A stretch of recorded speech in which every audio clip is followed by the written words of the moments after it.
Hi, my name is Joan Dandeneau, and I'm a fitness professional, founder of Stroller Strength, a fitness class designed for moms. Fitness is my passion. It's a huge part of my life. I went to college and studied health and human performance. So I'm here today to show you a few exercises that you can do on your own, at home, in the comfort of your own house, or even outside. Some easy ways to get in shape. It doesn't take a ton of equipment. First things first, you always want to make sure that you have water whenever you exercise. You want to stay hydrated. Another thing, when you're working out at home, you are not using an elliptical or treadmill, and you don't know how hard you're working out. You don't know your intensity. So one great tool is to use a heart rate monitor. And it looks just like a watch. I wear mine as my watch that I use all throughout the day. But you just wear a chest strap and it monitors your heart rate while you're exercising. You know if you're within your fat burning zone from beginning to the end of your workout. It'll beep at you if you're exercising too hard, and it'll beep at you if you're not exercising hard enough. So it gives you a great gauge of how hard to work out.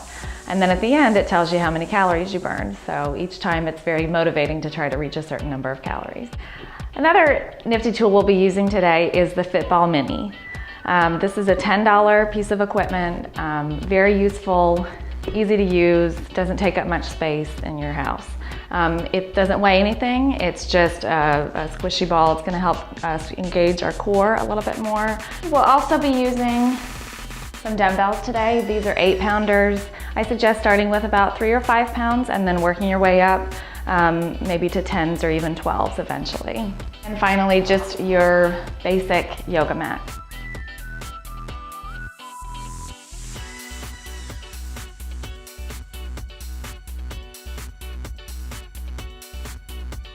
All right, abdominals engaged, shoulders back, chest lifted.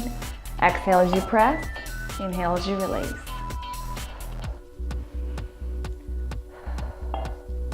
Light grip on your hand weight so you're not squeezing tight.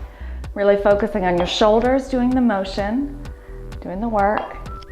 The ball is right behind the small of my back, so I'm leaning back, really engaging core.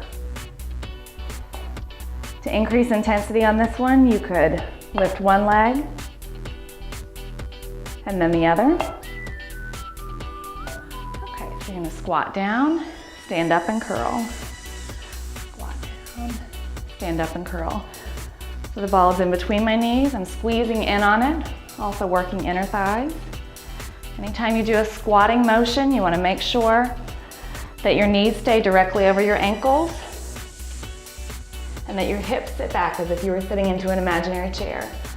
Abdominals stay tight. Try not to round the shoulders, keep them lifted. Last one here, same setup. And we're just leaning, side bends, shoulders relaxed, abdominals contracted, working the opposite side oblique from the hand that's holding the dumbbell.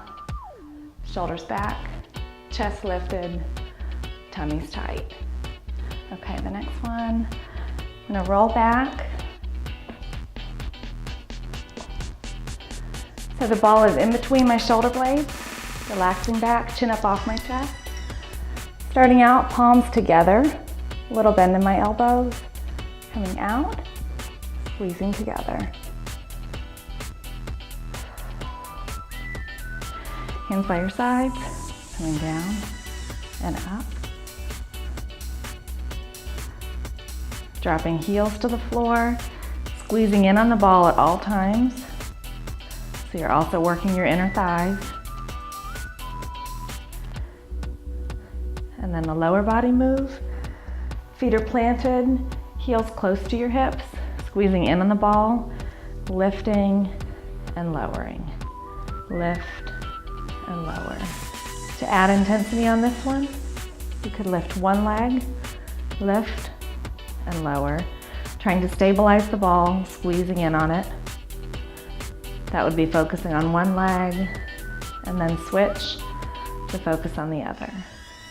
On this one, keeping the ball in between my knees, coming up to tabletop position, tummy tight, bending at the elbows, squeezing up, working the triceps, the backs of your arms.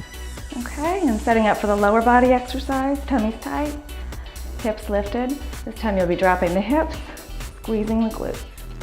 All the while keeping pressure, squeezing in on the ball so that you're also working your inner thighs and your core.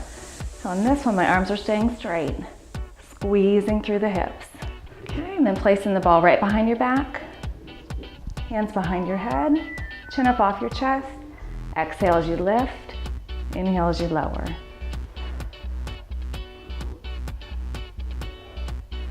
Starting out, shoulders directly over your palms.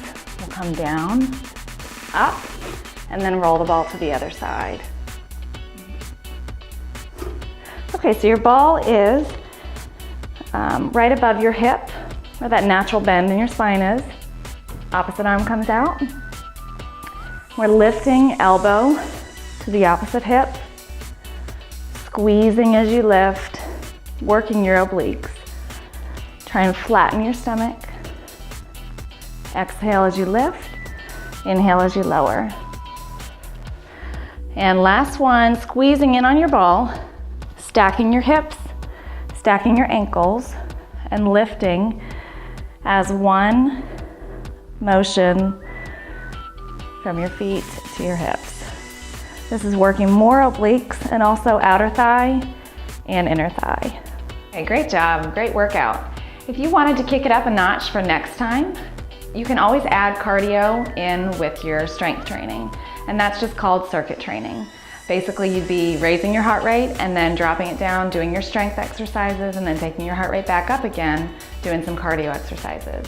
So after each circuit that we went through today, you could add in your own cardio exercises to get your heart rate up and really burn some calories. So I'll show you a few examples. Okay, we've got our basic jumping jacks, a squat 180 twist, so squat down, jump and twist, squat, jump and twist. Could also do some jump lunges.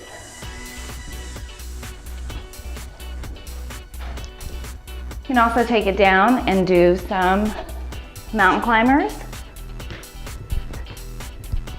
Knees up.